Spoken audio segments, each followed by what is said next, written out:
நூஹ் அலைஹிஸ்ஸலாம் மற்றும் அவரது கப்பலைப் பற்றி மேலும் அறிந்து கொள்ள முடியும். இது தார்மீக பாடங்கள் நிரம்பிய குழந்தைகளுக்கான மிகவும் புத்திசாலித்தனமான இஸ்லாமிய கதைகளில் ஒன்றாகும். நூஹ் அலைஹிஸ்ஸலாம் அல்லாஹ்வின் தீர்க்கதரிசிகளில் ஒருவராக இருந்தார், மேலும் அவர் ஒரு கப்பல் தயாரிப்பாளராக இருந்தார். எனவே அவர் தனது மக்களை அல்லாஹ்வை நம்பும்படி கூறுவார், படகுகளையும் கப்பல்களையும் உருவாக்குவார்.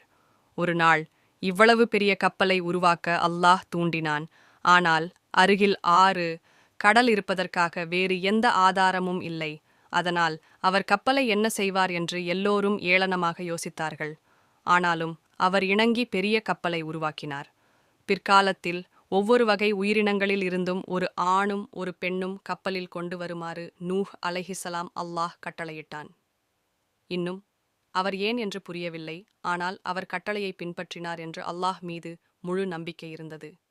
திடீரென பலத்த மழை பெய்து நிலத்தில் இருந்து தண்ணீர் வெளியேறியது. அங்கு நிறைய தண்ணீர் இருந்ததால் கடல் நீர் உருவானது. நோயின் கப்பல் பாதுகாப்பாக வறண்ட கரைக்கு சென்று விட்டது.